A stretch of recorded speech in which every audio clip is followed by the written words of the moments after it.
Happy late night, YouTube. I thought I'd get to my next pop culture video, whatever you want to call it. And I'm feeling bright-eyed and bushy-tailed right now because I just had about an hour nap at like 9:30 at night. Because that's the way my life goes now that I'm old and employed again. So, got a bunch of stuff done lately, and got a bunch more stuff already started. But I thought I would go over the first few things that I've gotten up to recently and get that posted, and then we'll kind of go from there for the next one. So, first up, I recently finished reading this book, the Aliens Omnibus, Volume 7. So, what they do with these, I believe, is they take storylines that are published in like the graphic novel series and then adapt them to be like a story in a mass market paper bound kind of book or whatever. So these omnibus volumes usually contain 2 to 3 short stories, or I guess they're not short stories, but and kind of give a different take on a different type of alien story. So the first story in this one was called Criminal Enterprise, and focuses on 2 brothers named Thomas and Peter Chase. When they were younger, they lost their mother, and then their dad fell into alcoholism after their mom was gone. So they had kind of a rough childhood. And older brother Tommy was always looking after Pete, who would cry himself to sleep at night and whatever.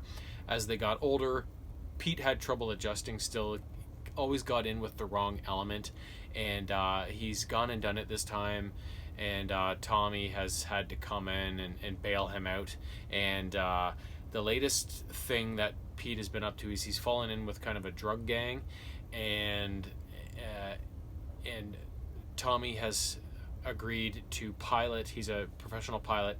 He's agreed to pilot Pete and a number of other people to this kind of hidden planet called Fantasia, where a drug lord has kind of his lab and facility set up. And the kicker is that the facility is guarded over by alien xenomorphs that roam the planet outside the facility.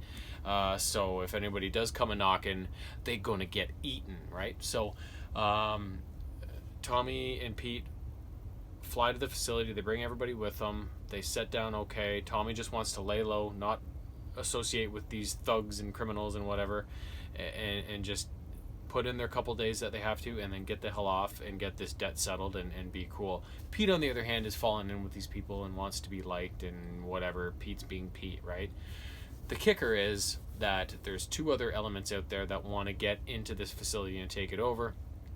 One being a rival drug lord, the other being some law enforcement types who want to shut this thing down. So it all kind of comes to a head as these 3 different factions all kind of come together at once, and events play out. And of course the aliens get into the facility and all hell breaks loose, and it's a fight for survival for Pete and Tommy. So the second story is called No Exit, and focuses on a guy named Anders Cram, who used to work for a company called Planetus as kind of an alien, or no, he used to work for Weyland-Yutani, or no, I'm not sure who he used to work for, but he was an alien kind of bounty hunter almost. He would go into situations where alien infestations were rumored, and he would go in and see if there was a nest and sniff out the aliens, and only call in the Marines and for assistance if it was looking bad and he needed it. So he actually lost his wife and his daughter to some xenomorphs who implanted their eggs inside of them, and he had to kill his wife with his bare hands to prevent her from birthing an alien. And so he, after that happened, he kind of quit and asked to be put in cryosleep, and he's been in cryosleep for 30 years when he's awoken, and is asked by a company called Planetus, who I think he works for now, to go check out a situation on a planet where apparently some scientists were killed by xenomorphs. So he touches down on the planet, touches base with a representative from Planetus named Francis, and they go over the evidence, all the while being looked over their shoulders by the guy that works for the the Weyland-Yutani representative, Charles Braley, and he wants to speed the investigation along and rule the attack as xenomorphs. But the more Anders is looking at things, the more he's like, something's off here. These things are not adding up. It kind of looks like an alien attack, but not really.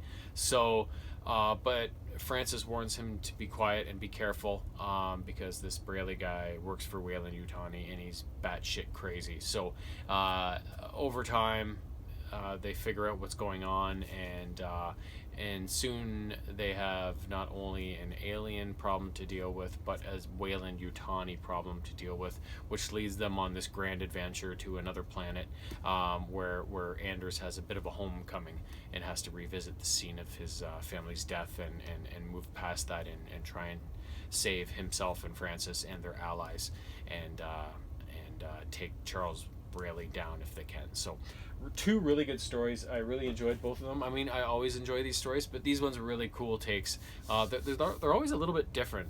They put these weird scenarios where aliens can be used or found and discovered and terrorize everybody in all of these different kind of ways, right? So it's good stuff. Next up, we watched a couple of movies. First one, a classic from when I was a kid. And kind of fitting too, based on the announcement today, but Major League, an 80s classic about the Cleveland Indians, who today announced they're no longer going to be called the Cleveland Indians because it is offensive. I get it. I totally get it. But at the same time, they've been the Cleveland Indians since God knows when. And I don't like it. I mean, I get it, but I still don't like it because they're actually the Cleveland Indians are my favorite baseball team. They always have been. And I love their logo. I love their colors. I love the name, the Cleveland Indians. Everything about the Indians I love, and now they're not the Cleveland Indians, right? So like I said, I get it, but at the same time, I'm still not happy. So it is what it is. But anyways, Major League is a hilarious comedy from the 80s regarding the Cleveland Indians, who in the 80s really, really, really sucked. And that's what this movie was kind of about. So the owner of the Cleveland Indians dies, and his trophy showgirl wife, Rachel, I believe her name is, takes over the team. But she hates Cleveland. She wants to move the team to Miami and get the hell out of that hellhole. So the only way she can do this is that the contract with the city that the team has stipulates that if their attendance falls below 800,000 people, they can move. So she sets out to basically make the Indians even worse than they already are, finish last place, have nobody come to the games, then she can get the hell out of Dodge. So in order to do that, she hires a manager from a minor league team, and they sign all sorts of players that kind of are either past their prime or were never good in the first place or are virtual unknowns. You've got a veteran catcher named Jake Taylor coming back, whose knees are so bad now he can't even make the throw to second base. An aging ace pitcher who has to compensate, that's the word I'm looking for, with a failing arm by doctoring the ball with all sorts of substances and whatnot. A third baseman who is a veteran, but his skills are starting to flag, and he's more attitude anymore than he is skill or heart. And then some unknowns. Pedro Serrano, a Cuban who is into voodoo and can crush a fastball but can't hit a curveball to save his life. Willie Mays Hayes, a guy that was not even invited to the camp, who says he runs like Hayes and hit like Mays, and although he can run really fast, he can't hit a damn thing. And then to top it all off, a convicted felon named Ricky Vaughn, who can throw in the high 90s but has zero control. So obviously it's a bit of a mess in training camp, and the start of the season is a disaster. But eventually, they start to figure things out. For Ricky Vaughn, who they start calling Wild Thing, they figure out that he can't see, so they get him glasses, and all of a sudden, he starts pitching a lot better. Everybody starts getting better. All of a sudden, the Indians start to win. So Boss Lady is like, what the hell? what is going on here? So she starts taking the amenities away from the Indians. They no longer fly everywhere. They're being bussed everywhere. Their hot water is gone and everything. So, but through it all, they use this as even more of a rallying point, saying that, you know, she picked us to finish last in the majors, and she's putting us through all this hell. Let's stick it to her, you know, by winning this thing, right? So it all comes down to the final game of the season, one game playoff against their dreaded rivals, the New York Yankees, to win the American League pennant, and that's where the movie finishes off with this last game of the season, and you'll just have to watch it and see how they fare, their fortunes end up in this last game. So awesome movie though. It features a young Charlie Sheen and a young Wesley Snipes as two of the main characters there, as well as a bunch of other people too. It's awesome. Next up, Annihilation. I remember the previews for this movie, and I was like, this looks cool. And I had some money to spend on a prepaid credit card that I totally forgot about. So I picked up a PS4 game I really wanted that was on sale, Major League, which somehow I never owned before now. Like I thought I did. I must have had it taped on VHS when I was a kid. And then I just needed, like, I wanted to max out the value of that prepaid card. So like I was just looking for bargain bin DVDs, and this one was there for $4.99. But I always wanted to see it, so I was like, why not? So this movie is kind of a slow-paced alien mystery adventure movie of sorts. It focuses on a couple named Lena and Kane, who both were in the army, and some sort of weird meteor from space hits a lighthouse on the U.S. coast, somewhere on the southeast coast of the country, and out of this wreckage springs this bizarre kind of multicolored shimmering field, which they called the Shimmer, and it's alien in nature. They have no idea what it is, and as the movie moves on, we see Lena in a top secret area called Area X, explaining after the fact what happened when she went into the Shimmer. So it kind of moves back and forth between the timelines, and what we learn is that her husband Kane was put on a team that went into the Shimmer to see, trying to get to the lighthouse, see what the source of this weird alien power is, and he never came out. She thought he's dead. A year later, though, he walks into the house, but something's wrong with him. He's changed. And soon enough, he starts vomiting blood and he starts going into convulsions. So they try and get him to the hospital, but their ambulance is intercepted by the feds. And Lena is kind of brought in on what has happened exactly, because she didn't know any of this beforehand. And so she kind of signs up to go on the next expedition into the Shimmer. And after being told that every team that has gone in, and there's been multiple teams, none of them have come back, other than the only person ever to come out of it is her husband Kane. And obviously he is not the same person as when he went in.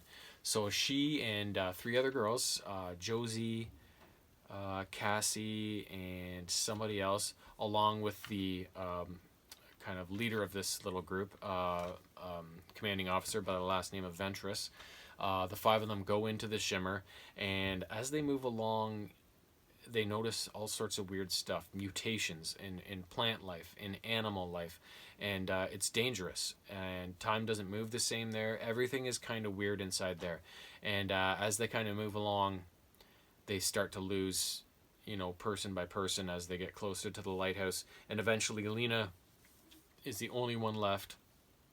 She makes it to the lighthouse, finds this weird hole in the ground, and goes down and visits the source of what happened. And it's a bit of a mind fuck, I guess you would call it. Very strange, and and she's left to deal with this whatever it is, and try and escape, try and deal with it, and then escape. So it's a really good movie, but it's, like I said, it's one of those really slow-paced, kind of almost a mystery. It's not like the Alien movie, like Aliens, where it's just like, there's aliens coming from everywhere, and you go, oh, we're fucked, man, like, it's kind of one of those movies where you don't really get to see much of the actual aliens. It's just kind of leads you along and gives you little bits at a time, and I'm not sure you ever really get a really good idea of what the hell went on here and any sort of closure, right? It's kind of one of those mystery mind fuck kind of movies, right? And I really did enjoy it, but it's just you can't watch. Well, I mean, I can't. I like more straight up action. But I do like a movie like this every so often. But I'm more of a straightforward kind of guy, and this is kind of one of those off the board kind of weird ones, right? So another thing, maybe I needed a longer nap. Another thing I really liked about it is that there's a couple of Star Wars alums in this one, Natalie Portman and Oscar Isaac, and even the commanding officer that went in with the girls into the Shimmer was the last name of Ventress, which I've never heard that name before other than Asajj Ventress in the Clone Wars, right? So I thought that was kind of maybe a nod to Star Wars as well, so which was kind of cool. Next up, we recently finished watching season 12 of The Simpsons. Another beautiful season from The Simpsons. Just kept on rolling. In this one, we see, oh God, what all happened? Lisa fell in with a militant environmentalist group and attached herself to a tree so it wouldn't get cut down. Homer ended up fixing people's wonky backs by putting them on a trash can and straightening them out that way. They found an ancient box of animal crackers with a golden ticket in it and got a trip to Africa. Comic book guy has a heart attack, so Bart and Milhouse take over the store for a while. All sorts of stuff. Treehouse of Horror, obviously the annual Halloween episode.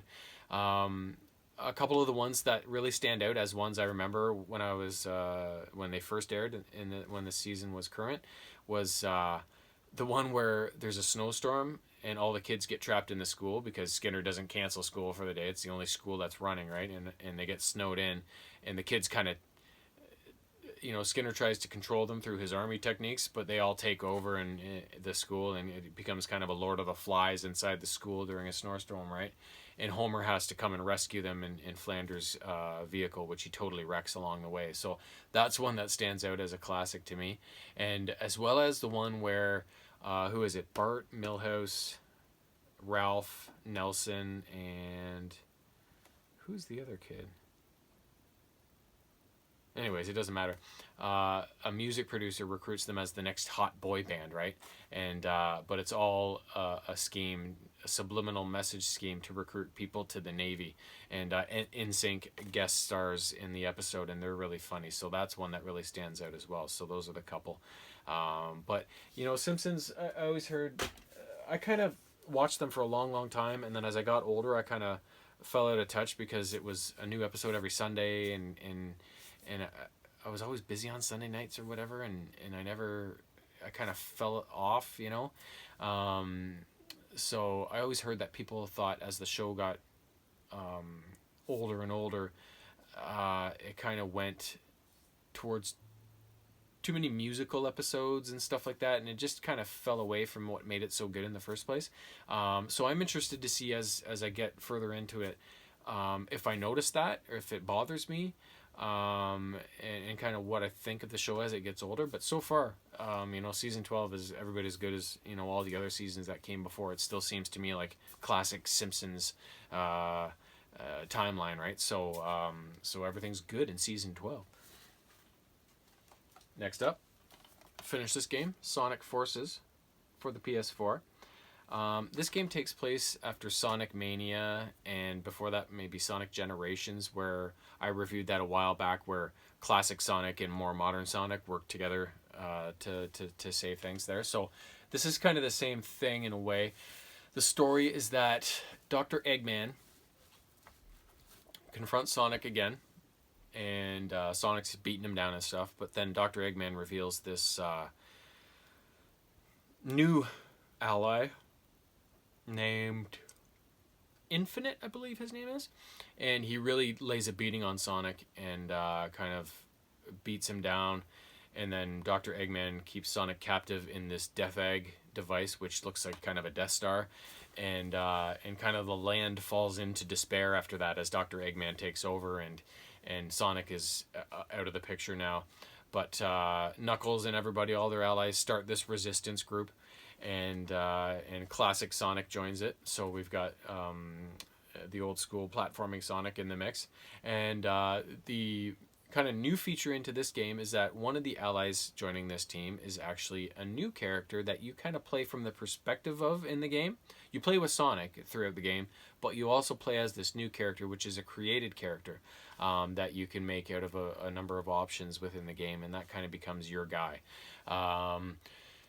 And then so you go to free Sonic and get him back, and then after you've got him back, you take the fight back to Eggman, and of course alternate between 3D levels and platforming original types of levels, and of course alternating between playing with those two different Sonics as well as your new created character.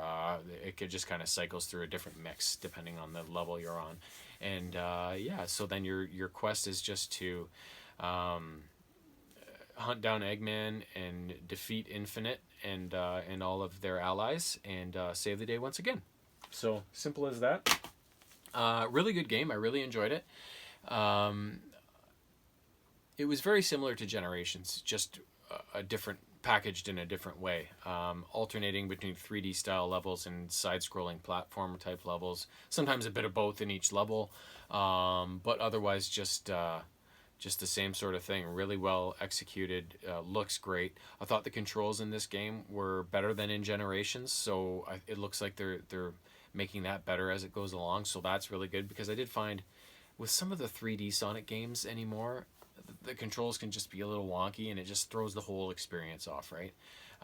So this one really corrected that issue in a big way. So I really enjoyed this game, and can't wait for whatever the next Sonic adventure is going to be. There may be already another one out, I don't know, but that's the most recent one I've been up to anyway. Last up, I've been listening to this CD for quite a while now. Sum 41's 13 Voices. If you don't know Sum 41, they are a Canadian band, Woot Woot, from Ajax, Ontario, which is a small little town just north of Toronto area, sort of. And they came on the scene back in the kind of like the mid 90s, 96 or so. And they were really super young teens then, and really young kids, and kind of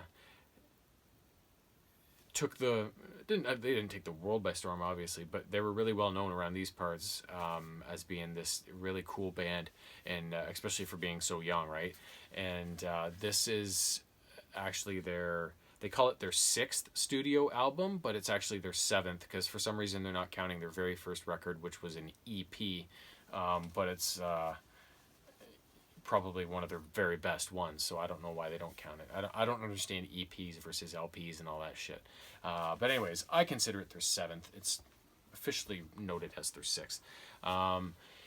Their sound is, there's a lot of heavy metal influences in there, punk, straight up just rock and roll, and in the earliest days when they were young, there was a lot of their music was kind of humorous in a way, almost, but as they've gotten older, it's become a little more dark and a little more serious, I guess you want to say. So 13 Voices being from 2016, and one of their more recent releases, it did have one of those kind of more serious overtones to it.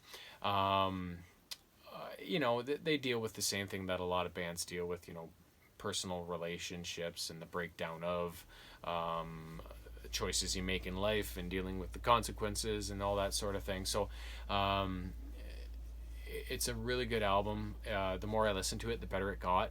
And they also have kind of I don't like Linkin Park, I never have, but they've also got that kind of a sound to them too, because they kind of do that kind of like rock rap thing in that same kind of style as Linkin Park. Now, they were probably doing it first, but just to give you an idea of sometimes what they can sound like. They've got a lot of different looks within their sound. They can mix it up a little bit within their genre there. So, and my favorite tracks ended up being, if you ever check it out, tracks 2, 3, and 4, Goddamn I'm Dead Again, Fake My Own Death, and Breaking the Chain are all fantastic. And then I also really like God Save Us All and Twisted by Design. So a really solid album, and I think they only have one more after this. There's one from 2019, so this is, I think, their second most recent album. But if you like, I kind of compare them as like almost the Canadian